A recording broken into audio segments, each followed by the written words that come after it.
Rob Harris, born on December 17, 1966, was a professional sky surfer, a sport invented in the 1980s that combines elements of skydiving and surfing by using a board to perform tricks and stunts during freefall. Harris gained recognition as a talented and fearless athlete in this niche extreme sport. Tragically, on December 14, 1995, Rob would meet his fate by falling to his death. Harris's death occurred during the filming of a Mountain Dew commercial titled 007, a James Bond spoof directed by David Kellogg and filmed by cinematographer Janusz Kaminski. While performing a jump from 5,000 feet for a specific take, Harris's parachute lines became tangled mid-air. Despite his efforts, he was unable to deploy his reserve parachute on time, and tragically fell to his death. Following the incident, PepsiCo, the parent company of Mountain Dew, approached Harris's family for permission to air a slightly modified version of the commercial, featuring footage from Harris's previous successful takes. Although initially hesitant, his parents ultimately agreed, stating that Rob would have wanted it, and his friends really looked forward to seeing it, and so do we now. The commercial eventually aired in 1996, showing Rob Harris in all of his glory, pulling off his amazing flips and tricks, but looking back at it now, knowing what happened, it's hard not to feel a sense of unease. The ad may not include the footage of his death, but it's still a reminder that this project led to his tragic end. In the aftermath, rumors emerged that the final advertisements contained clips of Harris's fatal jump. However, these claims were confirmed to be false. The producers ensured that no footage from the tragic fall was included in the ad, as doing so would have been very unethical. Harris's death resonated widely with the extreme sports community, inspiring tributes, including several songs dedicated to his memory. The Rob Harris Foundation was also established to honor his legacy and support related causes. The ultimate fate of the footage from the fatal jump remains unknown. It is widely believed that the recording was either destroyed or confiscated by authorities, ensuring that it would not be publicly released, and hopefully it stays that way. On April 30th, 1998, Daniel Victor Jones, a 40-year-old maintenance worker from Long Beach, California, drove his pickup truck onto a Los Angeles freeway with his dog Gladys. Armed with a shotgun, Jones attracted police attention, prompting them to shut down the freeway. The situation quickly drew news helicopters, which broadcast the unfolding events live across the country. As the standoff continued, Jones escalated the situation by throwing a Molotov cocktail into his truck, setting it on fire. With flames consuming the vehicle, Jones picked up his weapon and took himself out, an act tragically witnessed by millions on live television. Tragically, his dog Gladys was unable to escape the flaming vehicle and died in the fire. Jones had been battling both HIV and cancer. Enduring immense pain and frustration, he had also accused health maintenance organizations of mistreating him, claiming they cared more about profits than patients. His public and highly visible suicide was intended as a protest against HMOs. Before ending it, Jones displayed a banner on the freeway that read, "HMOs are in it for the money. Live free, love safe, or die." Shortly before his death, Jones tossed a satchel over the freeway wall containing a videotape recorded the day before.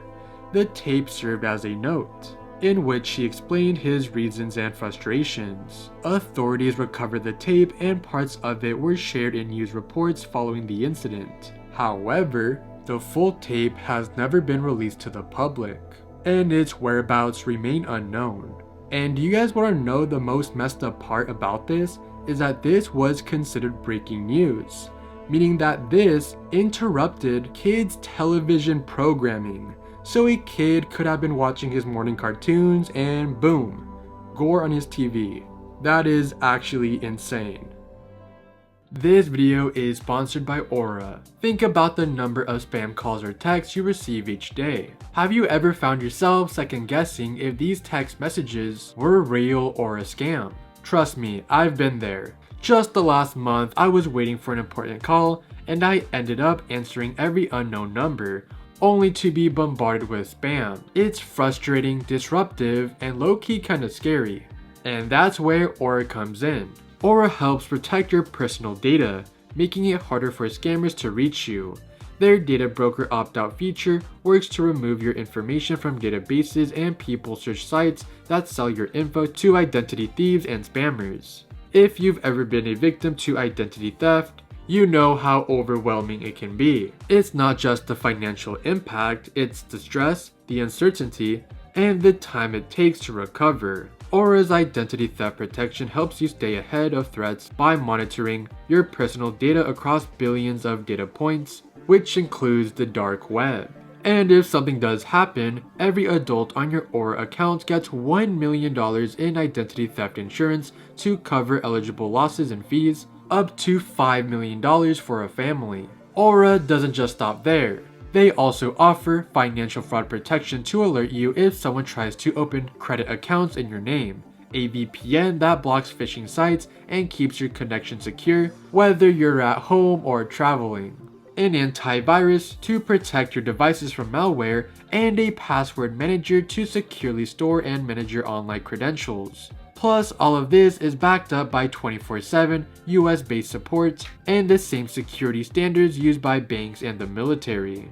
I get all of these features in one easy-to-use app at an affordable price. And I can't imagine leaving myself or my family vulnerable to data breaches and scammers. If you feel the same, go to aura.com/morbidforfun or scan the QR code on screen to try Aura for free for 14 days. That's enough time for Aura to check if any of your personal data is exposed, and trust me, the results are very eye-opening. Thank you Aura for sponsoring this video. I've been making YouTube videos for over 3 years now, and this next topic is one of the most disgusting things I have ever read. Fred and Rosemary West were an English couple who committed unspeakable crimes from the 1960s to the 1980s. They're believed to have murdered at least 12 women and girls, including their own daughter, Heather.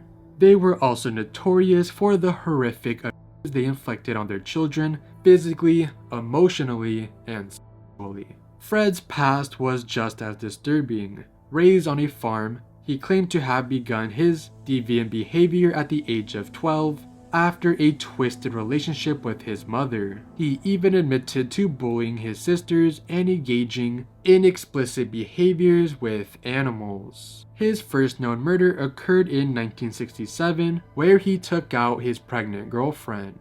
But it didn't just stop there.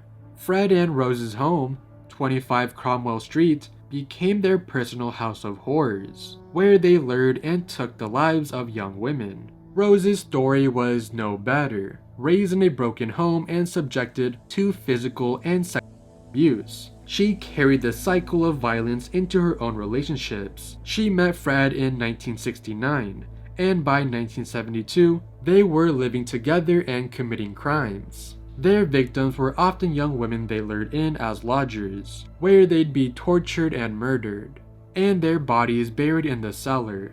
The West's reign of terror lasted for decades, and while Fred passed away by taking himself out in 1995, Rose was eventually convicted and remains one of the only 4 women in Britain to receive a whole life sentence. The true extent of their crimes will never be fully known. Fred and Rose West were responsible for at least 12 murders, but their crimes weren't fully uncovered until 1992.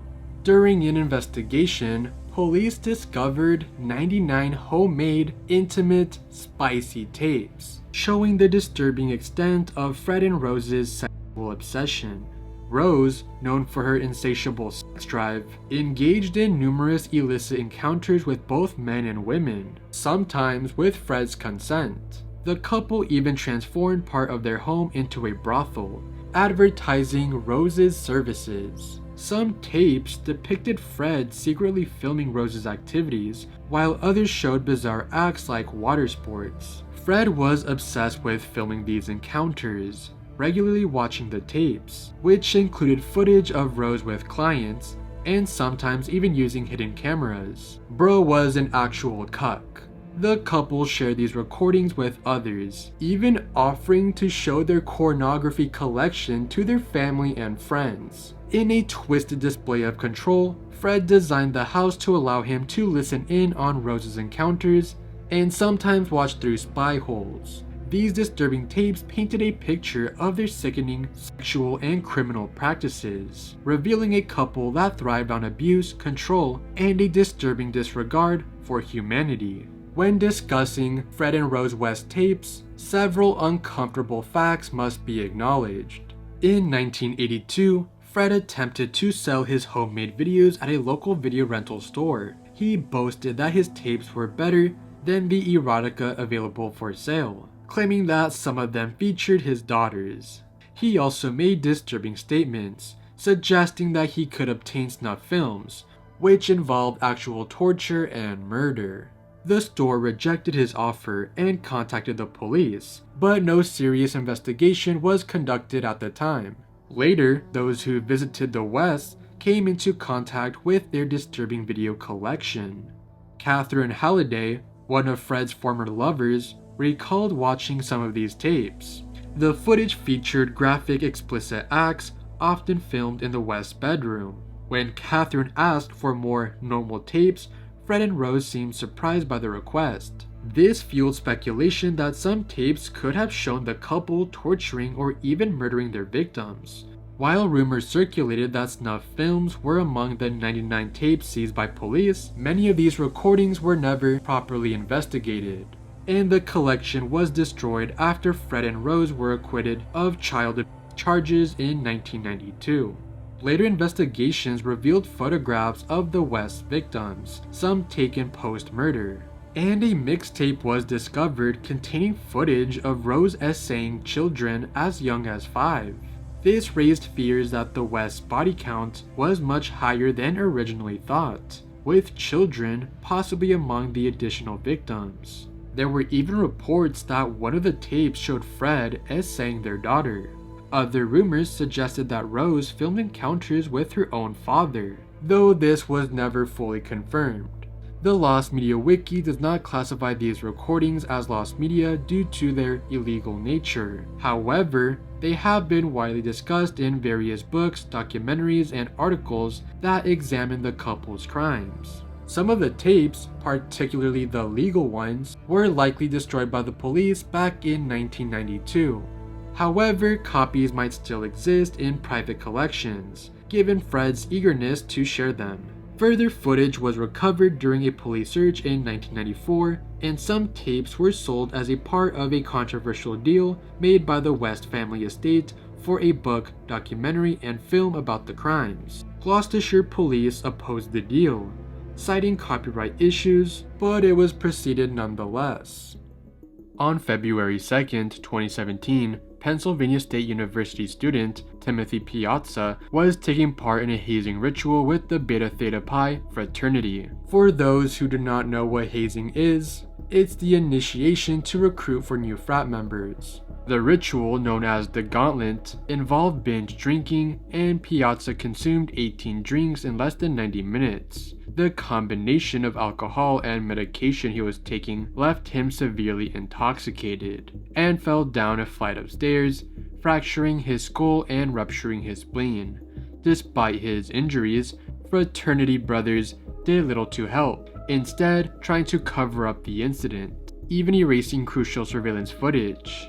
Piazza was left alone for hours, worsening his condition. He eventually passed away on February 4th from severe brain damage.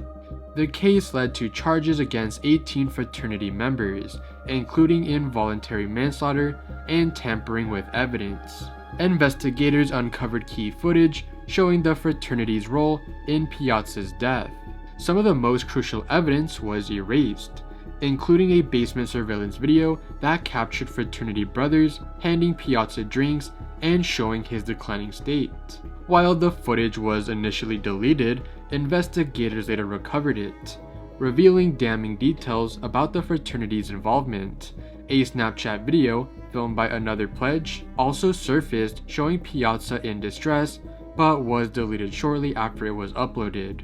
Despite efforts to cover up the incident, several members were convicted and received sentences, though many charges were dropped. In response to Piazza's death, Pennsylvania passed the Timothy J. Piazza anti-hazing law, making hazing-related deaths a felony. The case brought national attention to hazing practices in fraternities, highlighting the dangerous lengths some will go to in these rituals. Beta Theta Pi was permanently banned from Penn State, and the university introduced stricter anti-hazing measures. While some of the disturbing footage was shown in court, much of it remained sealed out of respect for Piazza and his family, and the chances of it being released publicly are slim. However, courtroom sketches and reports mention the existence of about 13 hours of footage documenting Piazza's final moments. While only a few minutes made available during the trial, this lost media, particularly the deleted video, has become an important piece of the ongoing legal saga, and its haunting content underscores the severe consequences of hazing rituals. The Luby's cafeteria walkthrough video is crime scene footage documenting the aftermath of the 1991 mass shooting at a Texas restaurant, where George Henry killed 23 people. While some clips have been publicly released, the full video remains elusive. On October 16, 1991, during Boss's Day, George crashed his truck into Luby's in Killeen, Texas, then proceeded to open fire with 2 handguns, killing 22 people and injuring more than 20 others. The attack lasted just 12 minutes before George turned the weapon onto himself. The final victim died a few days later from her injuries, making the total kill count 23. The incident led to changes in Texas gun laws and sparked activism, particularly from survivor Susanna, whose parents were killed in the incident. The Luby's location closed in 2000, and a Chinese-American buffet now operates there. The walkthrough video, filmed by investigators after the bodies were tagged with green napkins, offers a chilling look at the aftermath. Clips first surfaced in 2008 and again in 2017, showing the bodies of victims in various positions, some even identified by their ID cards. A Reddit user who claimed to have seen the footage in a criminal justice course provided a detailed description, which aligns with the known contents of the video, though it's believed to still be in the possession of the Killeen Police Department. The full footage has not been released, and it's unclear if any copies exist elsewhere. The video remains a grim and haunting record of one of Texas' deadliest shootings. If you'd like to know more about this fast food restaurant tragedy, I did make a separate video talking about the Luby's shooting, as well as other horrific tragedies that occur inside of fast food restaurants. I'll leave a link to that video down in the description below. Dawn Brancheau was a dedicated SeaWorld trainer known for her experience and passion for working with orcas at SeaWorld Orlando. In February 2010, her life was tragically cut short by Telecom, the largest captive killer whale in the world, who had a dark history tied to the death of 2 others before. The horrifying incident, which occurred during a routine performance, was captured on video. Yet, despite its existence, the full footage has never been made public.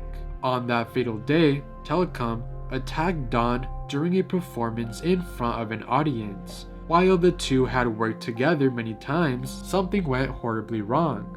Telecom, who had been known for his frustration with captivity, grabbed Dawn by her arm and dragged her into the water. Despite the frantic efforts of other trainers and SeaWorld staff, Telecom refused to release her. The violent event lasted for several minutes before Dawn was finally pulled from the water, but it was too late. SeaWorld's initial response to the tragedy was to downplay the nature of the attack. They suggested that Dawn's ponytail had triggered Telecom's aggression, but this claim was quickly debunked. Witnesses and footage revealed that Telecom had attacked because he had become agitated from a missed trick and a lack of food rewards. As a result of the incident, SeaWorld implemented new safety protocols, including a ban on trainers interacting with orcas in the water without barriers, a policy that was later extended to other facilities. The incident sparked fierce debates about the ethics of keeping orcas in captivity, particularly in light of Telecom's history. Despite the incident being recorded, the full footage has never surfaced in its entirety. Although parts of the video were shown in the 2013 documentary Blackfish, much of it was kept private out of respect for Dawn and her family. Some years later, a video claiming to show the attack circulated online, but it was quickly proven to be a fake, as the whale in the video didn't have Telecom's characteristic collapsed dorsal fin. As of today, the full video remains a haunting, lost piece of footage, a tragic reminder of the dangers of captivity and the loss of a beloved trainer. If you guys enjoyed this video, you will love this one right here, where I talk about 6 YouTubers who recorded their final moments. And if you're new here, why not like and subscribe?